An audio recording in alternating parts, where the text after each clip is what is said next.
breve momento para alabarlo un poquito más y darle gracias, porque Él es bueno, porque Él es digno de recibir la honra, la gloria y el honor. Él es la agenda, Él es la única agenda, Él es la verdadera agenda, Él es la intención, la única intención. Podemos decir que Él lo es todo. Aleluya, Padre, gracias te damos en esta preciosa mañana por tu presencia aquí, Señor. Dos o más reunidos de corazón en tu nombre, y tú garantizas tu asistencia, tu visita, tu presencia. Gracias, Adonai. Gracias, Redentor. Gracias, Espíritu Santo. Y en este momento, Señor, continuamos nuestra adoración, continuamos nuestra alabanza, celebrando tu palabra, celebrándote a ti en tu palabra. Prepara y dispón nuestro corazón para recibir, Señor, tu santísima palabra, en el nombre glorioso de Jesucristo. Amén, amén, amén. Gracias, Señor. Gloria a Dios. Pueden sentarse de una vez, queridos. Y entramos de lleno a la palabra del Señor, aprovechando al máximo el tiempo precioso que tenemos por delante.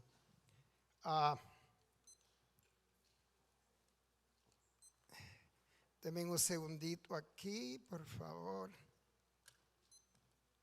Un segundito.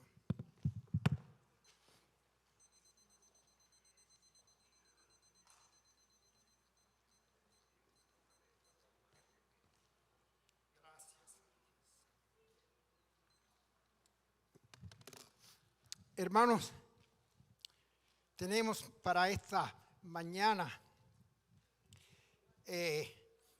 un tema que ustedes conocen, y creo que no hay creyente que conozca de este tema. El tema que queremos compartir con la ayuda, con la gracia del Señor, es el camino, la verdad y la vida.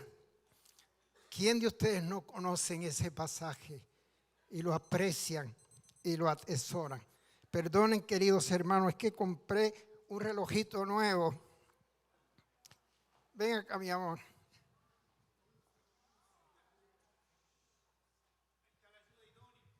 Amén, amén. Gloria al Señor, gloria al Señor. Gloria a Dios. El camino, la verdad y la vida.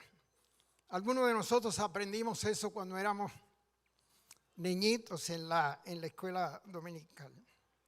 En Juan capítulo 14, si me acompañan a este pasaje, vamos a buscar los versos que el Señor puso en el corazón y a ver cómo de ellos pues vamos, ¿cómo se dice?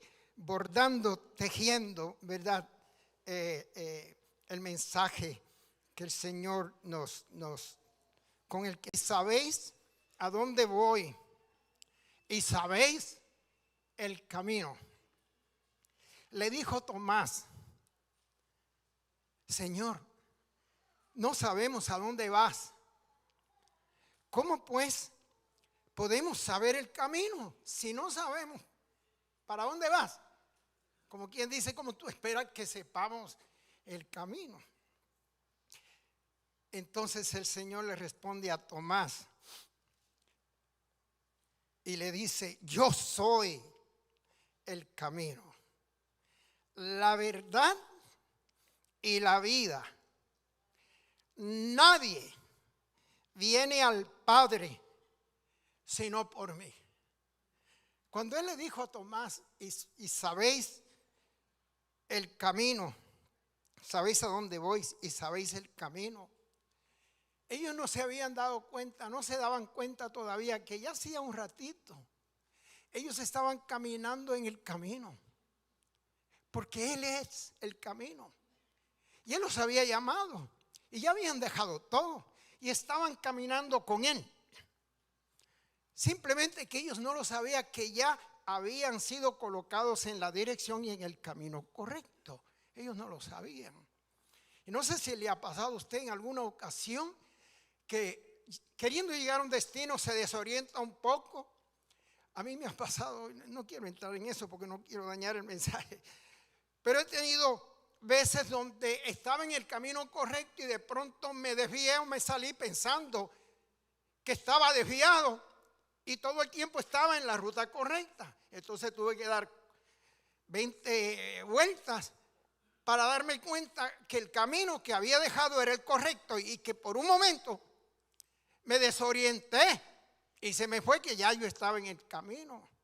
Pero no se preocupen, que hay también bendición y ayuda para los que como yo somos bastante limitados en lo que es esto. Gloria al Señor. Jacob tiene una experiencia maravillosa, por cierto, en el camino. Y se queda durmiendo en la intemperie, en el frío de aquellos lugares. Ya ustedes saben la experiencia. Se abre el cielo, tiene un sueño, los ángeles suben y bajan. Los ángeles suben y bajan en vez de bajar y subir, porque las cosas con el Señor como que son un poco diferentes. Para nosotros los ángeles no tienen que bajar porque hace rato están contigo. Por lo menos mínimo, un ángel desde que naciste está cuidando y protegiendo tu vida desde antes de tu querer saber del camino. Ya el camino estaba trazado para ti y los ángeles guardaban a los que habrían de ser herederos. Y cuando él tiene esa experiencia y ve al Señor arriba en la escalera y los ángeles y tanta bendición, cuando sale de esa experiencia que marcó su vida, dice: verdaderamente que este lugar es casa de Dios y puerta del cielo, y yo no lo sabía. Pero el hecho de que no lo sabía no quiere decir que ya el Dios que ha trazado tu camino desde antes del principio de los siglos, sabes dónde estás ubicado, aun cuando tú en un momento dado te cuentes desubicado. El que ande en este camino, por torpe que sea, no se extraviará. ¿Y por qué no continuar la alabanza que nuestros preciosos hermanos traían? ¿Por qué no extender esa alabanza, pero ahora con el mensaje, y seguir engrandeciendo, glorificando, alabando, enalteciendo al que es el camino, la verdad, la vida? Después de todo, nadie puede llegar al Padre si no es por Él. Y entonces, después que el Señor les dice eso, el Señor llega a este lugar porque desde el principio de este capítulo 14, que abre en el versículo 1, el Señor les dice: no se turbe vuestro corazón, creéis en Dios. Que hebreo bueno no creía, temía, respetaba y seguía al Dios de Israel. Digo de los buenos. ¿Creéis en Dios? Creed también en mí. En la casa de mi Padre muchas moradas hay. Voy pues a preparar lugar para vosotros. Y si me fuere yo os prepararé lugar, vendré otra vez y os tomaré a mí mismo, para que donde yo esté, dice esta versión 95, vosotros también estéis. Me gusta más la versión 60 en ese punto, porque la versión es la misma Biblia, Reina Valera, pero la versión Valera 60 dice: para que donde yo estoy, no donde yo esté. Y usted dice: es lo mismo. Puede ser que no. Puede ser que no. Para que donde yo estoy, vosotros también estéis. Este era el camino. Esta era la casa de Dios, la puerta del cielo. Y yo no lo sabía. Pero había uno ahí que lo sabía. Había uno ahí que sabía exactamente lo que estaba pasando. Y por eso dice, y sabéis a dónde voy y sabéis el camino. Ustedes están andando en él hace rato. Ustedes comenzaron a caminar en dirección al Padre desde el día en que yo les dije, seguidme. Y dejándolo todo, ustedes me siguieron. Y comenzaron a andar en el camino. Qué bueno es cuando el Señor abre los ojos de un ciego que está gritando a la orilla del río: Jesús, Hijo de David, ten misericordia de mí. Y allí a la orilla del camino el ciego estaba gritando con desespero. Quisieron regañarlo y tranquilizarlo, pero gloria a Dios que él no se tranquilizó, sino que gritó con más fuerza. El Señor sanó la vista. Se quita el manto representativo de aquella ceguera vieja y decide que una vez recibe la vista, siguió a Jesús en el camino. Gloria al Señor. Yo soy el camino, la verdad y la vida. Nadie viene al Padre sino por mí. Bueno, más adelante hablaremos un poco más del camino. Amén. Y si no nos alcanza este mes, el mes que viene, seguimos entonces hablando de este precioso pasaje. En ese capítulo, saltando al verso, en Juan 8, verso 32, el Señor les dice así a los discípulos: y conoceréis la verdad, y la verdad os hará libres. Yo soy el camino. Yo soy la verdad que vas a encontrar en el camino. Yo soy la verdad que te va a dar liberación en el camino. Porque quizás estás caminando en ese camino y empezaste con muchas dificultades y con muchas flaquezas y con mucha debilidad. Pero cuando rendiste tu corazón a Jesucristo, el tiempo que fue atrás, estoy asumiendo que tu experiencia fue genuina, fue real, de primer amor. No obstante, te diste cuenta que aunque estabas lleno de ese gozo y de esa alegría y entraste a caminar en el camino de la salvación, rápido te diste cuenta que entonces apareció Amalek. ¿Se acuerdan? Cuando ellos salen del Sinaí y Dios los pone en el camino que el Señor les tenía trazado con un destino y una meta. ¿Se acuerdan que apenas habían salido? Apenas habían terminado la campaña de celebración a la orilla del Mar Rojo, que ya los colocaba en el comienzo del camino. Dice, entonces vino Amalek. Y ya ustedes saben los desastres que hizo Amalek, pero Dios intervino. Y no solamente Dios intervino, sino que después de Josué librar una poderosa batalla contra Amalek, el Señor no lo dejó ahí y le dijo a Moisés: hago juramento que desarraigaré de la faz de la tierra. No quedará un solo descendiente, nadie que tenga sangre de esta raza, que atacó a mi pueblo cuando estaba cansado. Pero Amalek no vio algo, estaba cansado y agotado, pero estaba caminando en el camino. Y la Biblia dice: el que ande en el camino de la perfección, ese me servirá. No dice el que ande perfectamente, el que sea perfecto y camine en el camino de la perfección.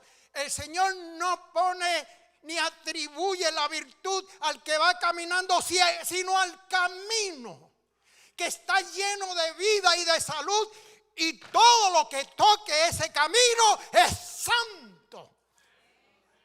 hasta las sandalias se tiene que quitar uno para caminar en ese camino, porque ese terreno es santo. Y tú empezarás quizás cojeando en tu vida espiritual. Y quizás tú comenzaste inestable en tu vida espiritual, pero sigue caminando por ese camino, porque el que ande por ese camino, aunque sea imperfecto, aunque sea débil, aunque sea flaco, por torpe que sea, por más que tropiece, pero que los tropiezos sean dentro del camino, llegará. Yo no comencé caminando en camino de la santidad en una experiencia diaria de santidad, pero lo sorprendente y lo que me sorprende unas cuantas décadas más tarde, y quiero ser claro, yo no he llegado al final de ese camino, pero noto cuando miro un poquito hacia atrás que yo ni me parezco al que empezó a caminar en Cristo en ese camino. Soy el mismo y no soy el mismo, porque el camino que es de santidad te va santificando. El camino, no tú, no tu propia fuerza, el camino te va empoderando. Todo lo que tienes que hacer es caminar por Él, caminar en Él. Bueno, yo dije que iba a hablar del camino al final, pero no sé si quedará algo para decir de esa parte. Y conoceréis la verdad, y la verdad os hará libre. No está hablando de información teológica, queridos. Hay que hacer una diferencia en tener mucho conocimiento bíblico de la quijada para arriba, en la cabeza. Usted y yo podemos tener conocimiento teológico de tal manera que podamos fascinar a cualquiera y no impartirle ni una pestaña de vida. Porque la información intelectual, aunque sea teológica y bíblica, de por sí no imparte vida. Es la verdad que se conoce en experiencia. Y conoceréis la verdad. No información aquí arriba. Conocimiento del que dice: yo sé en quién he creído y he puesto, y Él tiene mi depósito y mi futuro en sus manos. Yo sé quién es el que vive.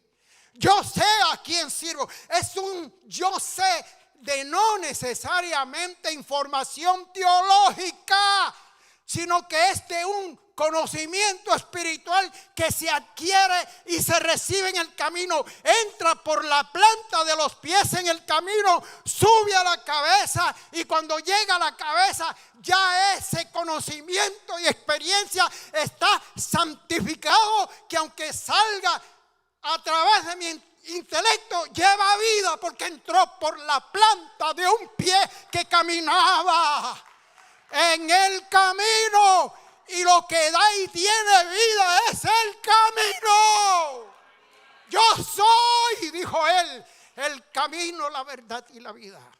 Este mensaje se parece a un mensaje donde Él decía: esto es lo que yo soy, esto es lo que yo soy.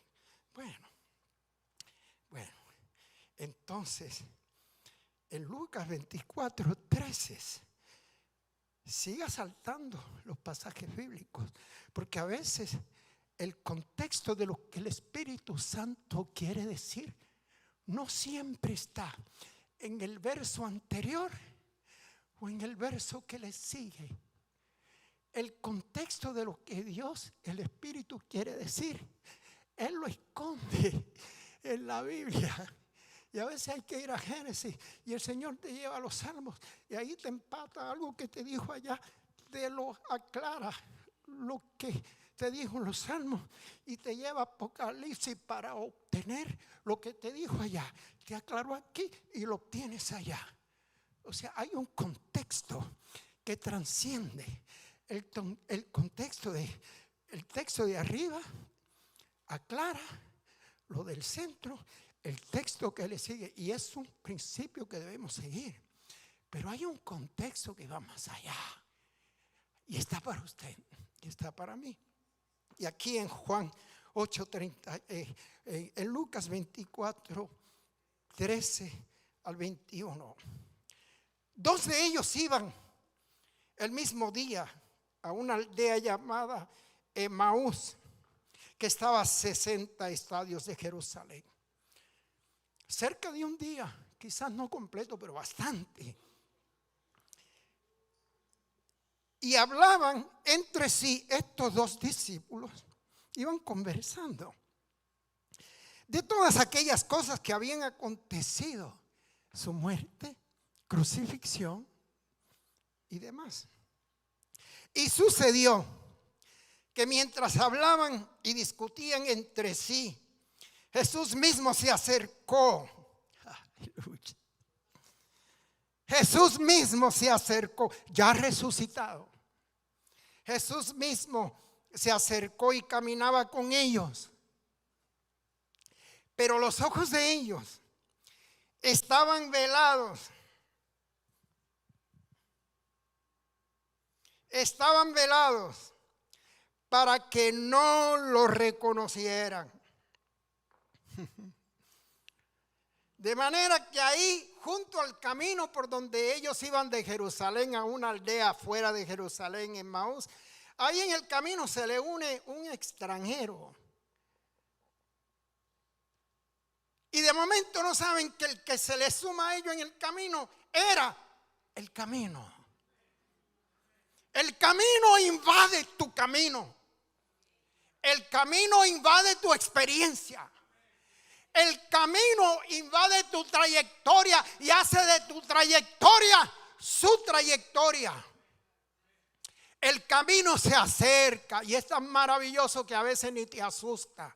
A veces ni, ¿me entiendes? Sino que va caminando contigo. Tú no sabes que el camino está en el camino en que tú vas.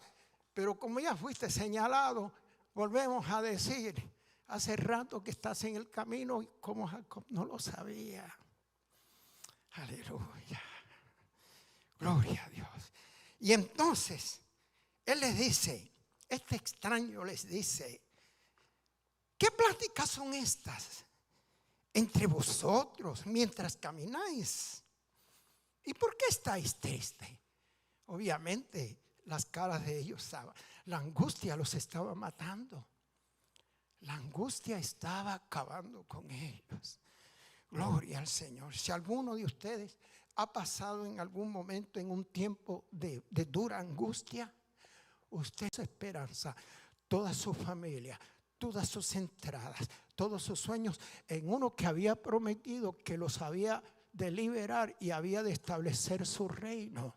Y todavía ellos no comprendían todavía que su reino no era de este mundo, pero ellos esperaban que él iba a darle un golpe de estado a Roma y que iba a conquistar a Roma, a establecer el reino en Jerusalén. Y aún después de resucitado, todavía ellos se entretienen en la idea y dicen, Señor, ¿restaurarás el reino a Israel en este tiempo? Hay que esperar un poco. Y ahí el Señor dice, no, eso no es para ahora. Eso no es para ahora. Hace falta otras cosas. Entonces le dicen, ¿eres tú el único forastero en Jerusalén que no has sabido de las cosas que han acontecido en estos días en ella? Entonces él les preguntó, ¿qué cosas? Ay, qué lindo cuando el Señor como que se hace el que no sabe y lo sabe todo. Es glorioso el Señor. ¿Cómo se acomoda y se humilla a caminar y hablar nuestra debilidad y nuestra limitación? ¡Qué glorioso es el grandísimo! ¿Cómo Él se rebaja y se humilla a hablar un lenguaje imperfecto como el mío? Hablar como que Él no sabe lo que está pasando. ¿Qué cosas están pasando? Y ellos le aclaran, es obvio que tú sí eres un extranjero. Dicen ellos, de Jesús Nazareno, que fue varón profeta, poderoso en obra y en palabras delante de Dios y de todo el pueblo. Cómo le entregaron los principales sacerdotes y nuestros gobernantes a sentencia de muerte y lo crucificaron, pero nosotros esperábamos que Él fuera el que había de redimir a Israel. ellos nunca habían ubicado la redención de Israel en un héroe que fuera crucificado, calumniado, vilmente, torturado y después de 3 días resucitado. Ellos nunca comprendieron eso a plenitud. Ellos esperaban de alguna manera que el joven carpintero se convirtiera en el nuevo Josué o los nuevos grandes héroes macabeos de la Biblia, o estos grandes caudillos, o el nuevo Gedeón, o el nuevo David. Eso es lo que ellos esperaban. Entonces ellos le dicen, pero nosotros esperábamos. Sin embargo, verso 25, saltando un poquito hasta el 40, les leo. Entonces él les dijo, insensatos y tardos de corazón, para creer todo lo que los profetas han dicho. ¿No era necesario que el Cristo padeciera estas cosas y que entrara en su gloria? Entonces, de pronto el extranjero comienza a hablar del Cristo de ellos, que hacía 3 días que lo mataron, y comienza a hablar de ese Cristo, comenzando, dice, y comenzando desde Moisés, verso 27, y comenzando desde Moisés y siguiendo por todos los profetas, les declaraba en todas las escrituras lo que de él decían. Llegaron a la aldea donde iban y él hizo como que iba más lejos. Otro particular gesto de Jesús. Y no es la primera vez que lo hace. A la iglesia de la Odisea, él le dice, he aquí yo estoy a la puerta y toco. Si alguno oye mi voz y abre la puerta, entraré a él y cenaré con él y él conmigo. O sea, no es la primera vez que el Señor se pone en una condición de extranjero, de alguien que no tiene confianza y me tiene que tocar la puerta y esperar que yo, un hijo, se la abra. Cada vez que vemos estos gestos de este glorioso Jesús, más grande y más impresionante lo veo. Yo sé que Él está muy por encima de los mismos cielos y de los cielos de los cielos. ¿Cuántos creen eso? ¿Qué pregunta más tonta hago? Porque es una pregunta tonta hacérsela a una iglesia que ama a Jesús. Sin embargo, ¿cómo se coloca Él en el lugar del necesitado? Entonces llegan a la aldea, Él hace como que se va más lejos. Ellos lo obligaron a quedarse. ¿Por qué sucede ese juego? Porque Jesús está respondiendo a la tradición cultural del tiempo que todavía opera en esas tribus y en esas partes nómadas de Arabia y de esos lugares, donde un huésped te invita y tú intencionalmente te haces de rogar y dices que no, y el jeque o el dueño del lugar te insiste y casi te ruega. No es que tú seas orgulloso, arrogante, responde a una tradición cultural que el que es invitado se hace como que no quiero, pero quiero. Y entonces el jefe de familia casi lo obliga, le ruega, y entonces él cede. Es un juego cultural que todavía se practica en las costumbres antiguas. Jesús hace como que se va. Ellos le dicen, tienes que quedarte, está oscureciendo. El Señor, no, ¿qué tal? Yo tengo que irme. No, tú tienes que quedarte. Entonces lo hacen que se quede. Eso responde a una tradición preciosa, cultural. Entonces él entra. Y cuando entra, entonces sucede algo, que se sientan a comer. Ya estaba anocheciendo. Ellos se sientan a comer. Y entonces el extraño, sin nadie darle permiso, toma en ese momento la autoridad del jefe de la casa, toma el pan, lo parte y lo bendice. Se supone que eso le tocara al sacerdote, al padre de la casa, que es el anfitrión. Jesús toma el lugar, porque ya ahí él no está fungiendo como un extraño, sino como el jefe. ahí él comienza a darse a conocer un poquito. Ya ven que este extraño, óyeme, o se las echa de jefe o no respeta nuestras tradiciones culturales. ¿Qué pasa aquí? Pero cuando él toma el pan, aleluya, lo parte y les da, entonces les fueron los ojos abiertos y reconocieron, y los reconocieron. En el momento que lo reconocieron, el Señor desaparece. Porque una vez tú comienzas a ver a Jesucristo con los ojos del Espíritu, si antes lo conocía como un gran profeta, un gran pensador, un gran filósofo, un gran moralista, un gran ejemplo a ser seguido, si tú lo ves como Él es, bendito sea el Señor, los ojos se te abren. Pero eso sucede solamente cuando tú ves por el Espíritu que el pan que Él estaba partiendo representaba el cuerpo que por vosotros es entregado. Comed de él todo. Cuando Él hizo eso, ellos se acordaron cómo Él lo hacía, lo bendecía. Y todo aquel recuerdo que vino vivo por el Espíritu Santo que nos recuerda todas las cosas. Y lo reconocieron. Y ya, de ahí en adelante Él se desaparece, porque dice Pablo, y si aún a Cristo conocíamos según la carne, ya no lo conocemos así. Porque había mucha gente dándose ínfulas de importante en los tiempos del principio del libro de los Hechos, que caminaron con Él, que comieron del pan que Él multiplicó, que comieron de los peces que Él multiplicó.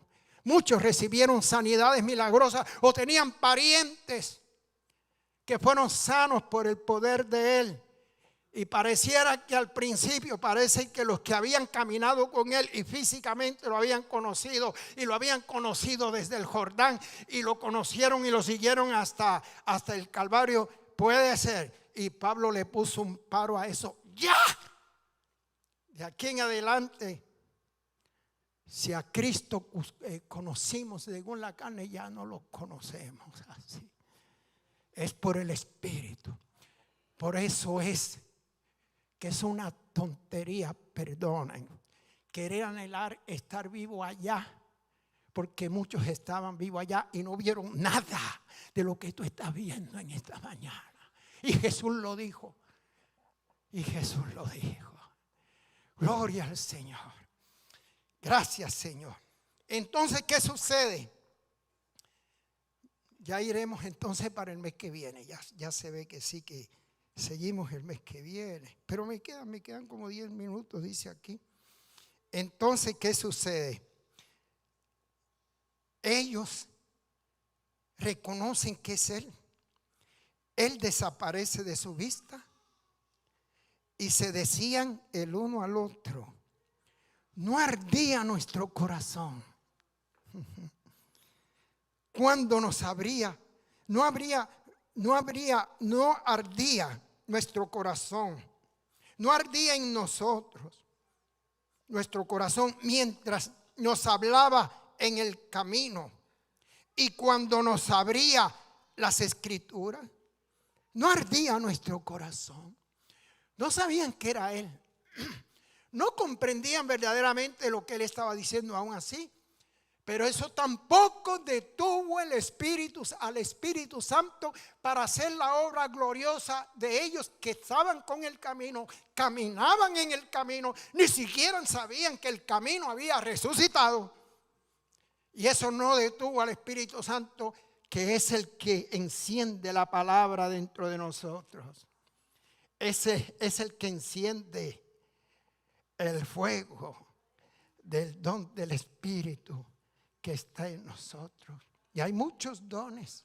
Y Pablo imponía mano, pero no hay un don más grande y más glorioso. No lo hay que el don que el Señor le ofreció a la samaritana.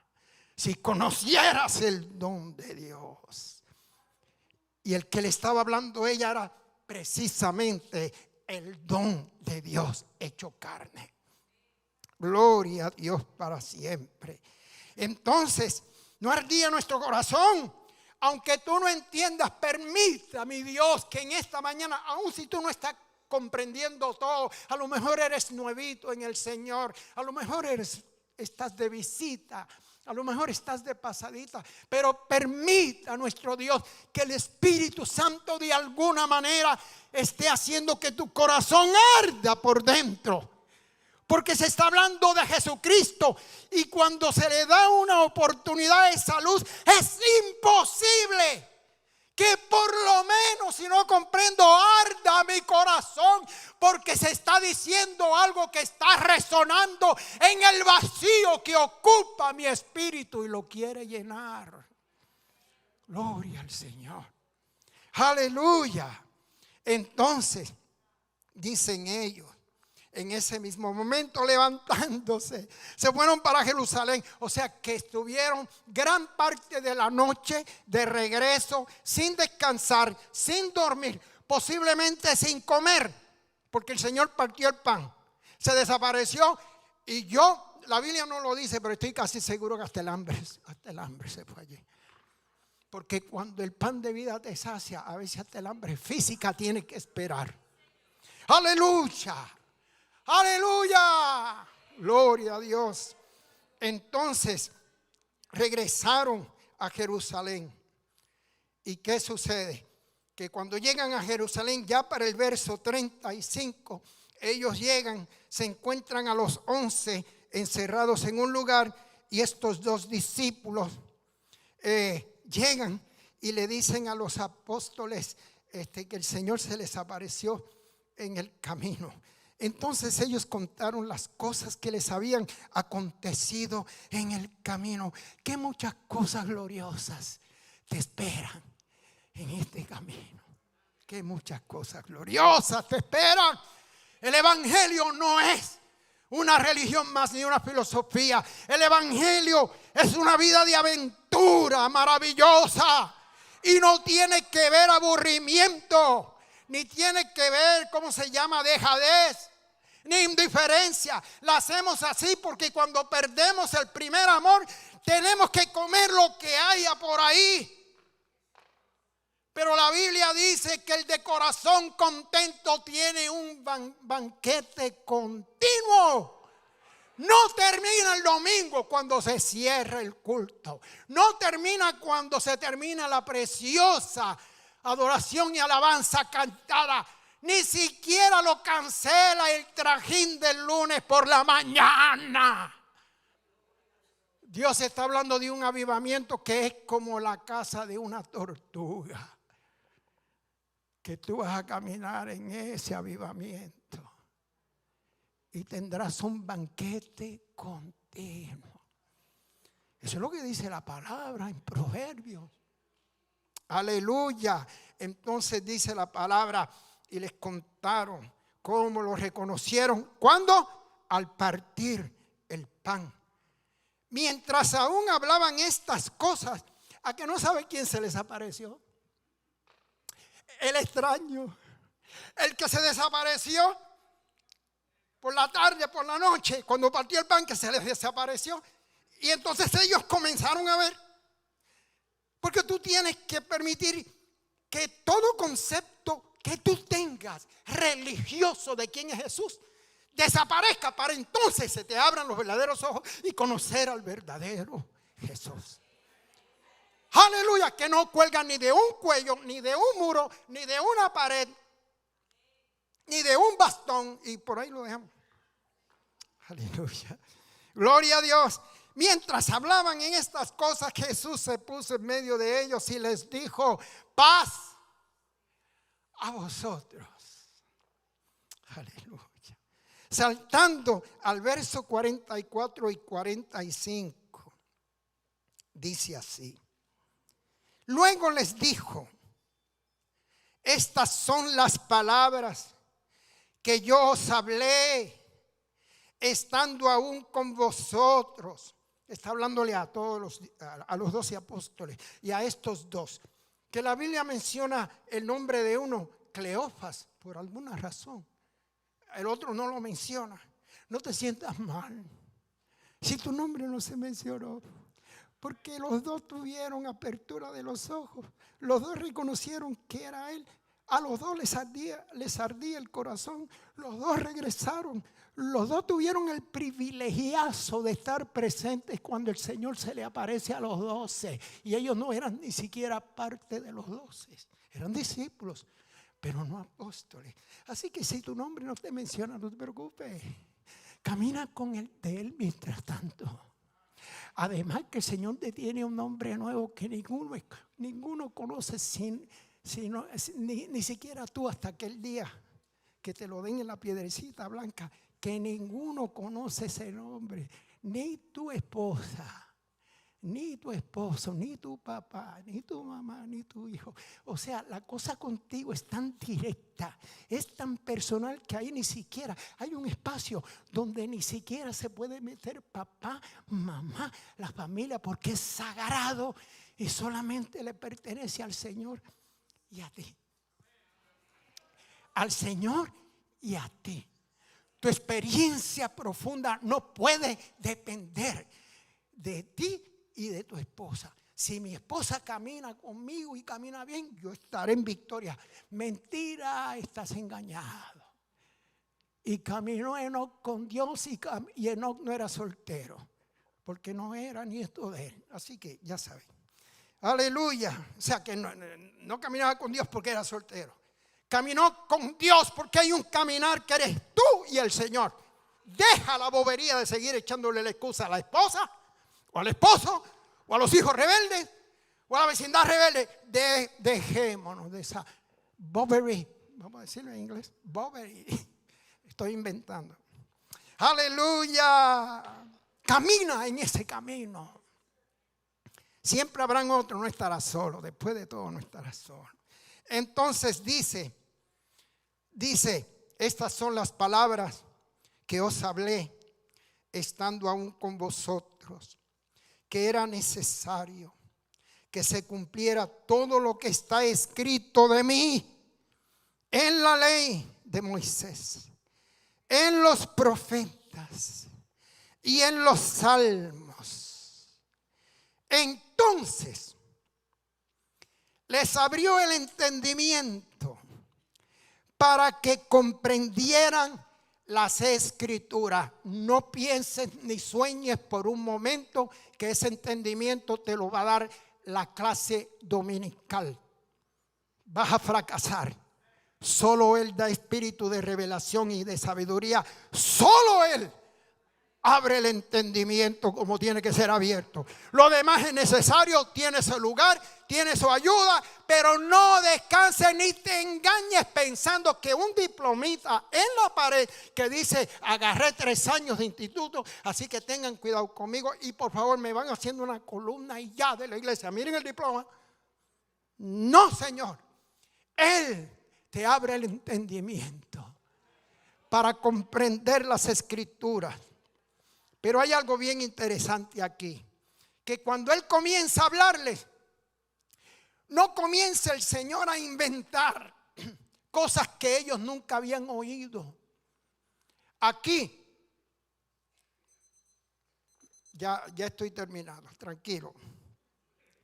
Aquí se habla mucho de cómo el Espíritu te va a recordar las cosas si tú no metes tu palabra dentro de ti todo lo más posible para que Él tenga algo que recordarte. Porque uno se recuerda de lo que ya se almacenó.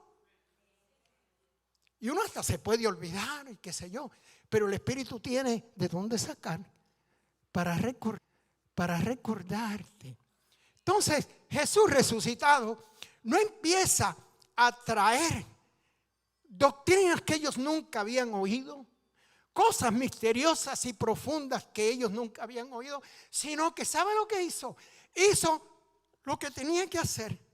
Los llevó a la palabra. Y comenzando desde Moisés, no está hablando de Moisés la persona, está hablando del Pentateuco, los primeros 5 libros de la Biblia. Y comenzando desde Moisés, siguiendo por los profetas, los salmos, etcétera. La Biblia hebrea pone los salmos después de los profetas, pero eso no importa. La cuestión es que ambas cosas. Comenzando desde Moisés, los salmos en la Biblia hebrea y los profetas le iban contando todo lo que las escrituras decían de él hasta la resurrección, inclusive hasta su pronta venida. Pero no queremos meternos ahí en escatología, y dejemos eso quieto por ahora.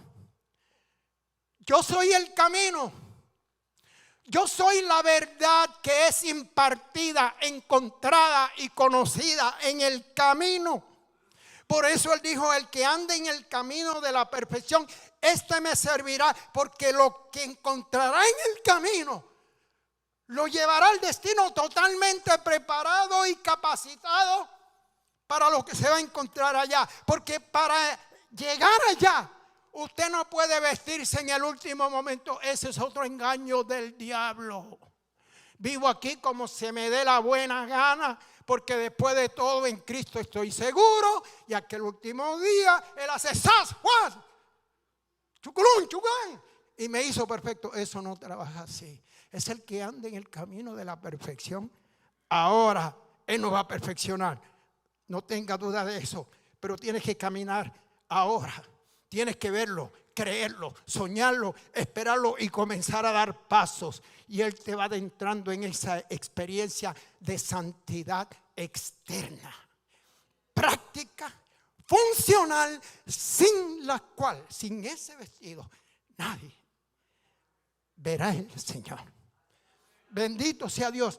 O sea, que Él le comienza a trazar el camino y les empieza el camino, un par de minutos más, Michael, y les empieza el camino. ¿Dónde comienza Él? El camino para trazárselo a ellos en Génesis. Porque Moisés se le acredita que escribió los primeros 5 libros. O sea, Génesis fue escrito por Moisés. Así que Jesús empieza hablándole a ellos desde Moisés, desde Génesis, Éxodo, Levítico, Número, Deuteronomio. Todos esos libros están impregnados de la vida, la sangre y el sacrificio del Cordero, la santidad y la perfección del Cordero, la gloria del Cordero, la naturaleza humana del Cordero. Todo eso está impregnado de la vida del Cordero. Y empezando desde Moisés, Génesis para ser seguro, porque es en Génesis 3:15 donde por primera vez se promete y se da la promesa de uno que nacería de la raza humana, pero sería llamado la simiente de la mujer. Y le dice: yo voy a poner enemistad, le dice Dios a la serpiente, entre ti y la simiente de ella. No estaba hablando de Abel ni aún de Set, que reemplazó a Abel. Entre ti y la simiente de ella, entre tu cimiento, los hijos del diablo. El diablo tiene hijos, no podemos hablar de eso ahora. Entre tu simiente, los hijos del diablo y la simiente de ella. Él te aplastará la cabeza. Tú le vas a morder el talón. Jesús sufrió esa mordida venenosa en el Calvario. Jesús gustó el veneno. El que no conoció pecado fue mordido por la serpiente. Pero como Él en sí no tenía pecado, no podía morirse en la cruz, porque en Él no había pecado.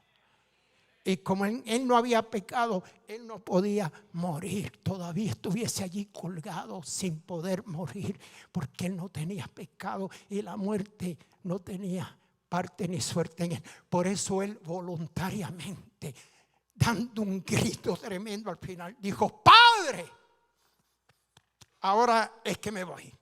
No cuando la muerte, ni la serpiente, ni el veneno. Padre, en tu mano encomiendo mi espíritu, y cumple lo que les había dicho a ellos. Nadie me quita la vida. Yo la pongo de mí mismo, porque tengo poder para ponerla y tengo poder para quitarla. No hay diablo, ni el Calvario, ni la serpiente, ni nada podía matarlo físicamente. Por eso Él tuvo que entregar el espíritu. Él se los dijo: nadie me quita la vida, yo la pongo voluntariamente. Tengo poder para ponerla en el Calvario, en la tumba, y tengo poder para volverla a tomar 3 días después. Aleluya.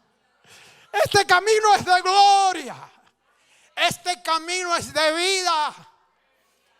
Y entonces este camino comienza a ser trazado en Génesis 3:15. En el Calvario lo que sucede es que al diablo lo hieren de muerte.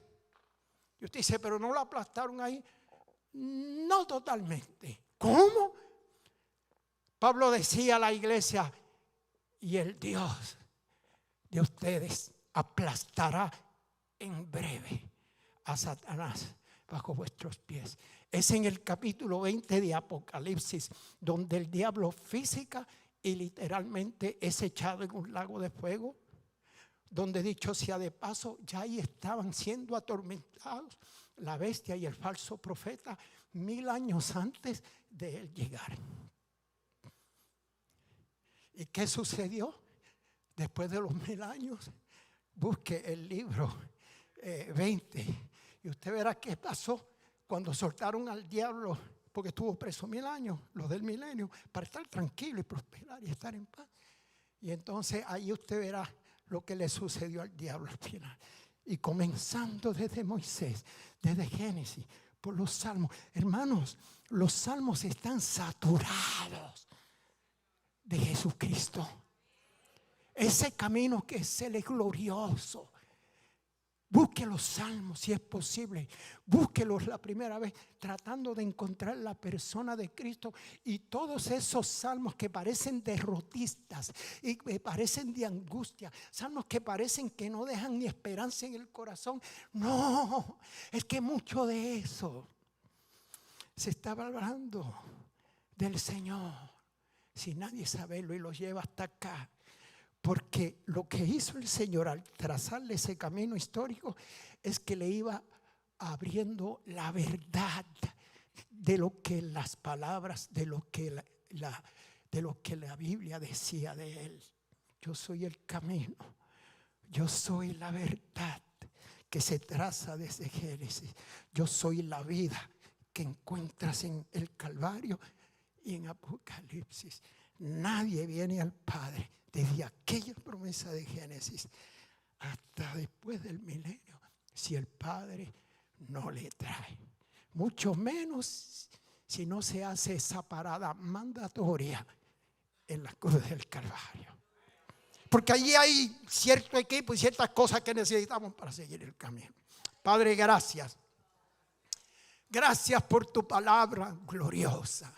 En esta mañana, Señor, estamos confiados, Padre bueno, que tu Espíritu Santo se deleita, que tu Espíritu Santo que está presente aquí se deleita, porque no hay una cosa que alegre y deleite más el corazón de tu Espíritu Santo que el nombre de tu Hijo sea grandemente enaltecido, exaltado. Y eso hacemos a pesar de nuestras tantas limitaciones, a pesar de nuestras tantas imperfecciones. Pero tú das el toque de perfección a nuestra alabanza, a la intención del corazón. Nos unimos, Padre bueno, al Ruach HaKodesh, al Espíritu Santísimo, porque Él se deleita tanto que Él no habla ni de Él. Él todo lo que dice es de Jesucristo. Y nosotros en esta mañana, junto con tu glorioso y grandioso Espíritu, engrandecemos a aquel que es el camino, la verdad, la vida, porque nadie puede venir a ti, Altísimo Shaddai, si no es por tu Hijo Jesucristo. Gracias, Señor. Gracias, Señor. Amados, el mes que viene concluiremos el mensaje porque yo diría que quedan posiblemente 20 o 25 o 30 minutos más. Y así nos da algo para vernos de aquí un mes, conversar un poquito más. Digo, no para vernos de aquí un mes. Yo estoy aquí el domingo, pero para volver juntos a celebrar al camino, a la verdad y la vida. Y mientras Michael va subiendo, les recuerdo que en los primeros años del Evangelio, los santos no se conocían como cristianos, se conocían como gente del camino. Eso está en tu Biblia.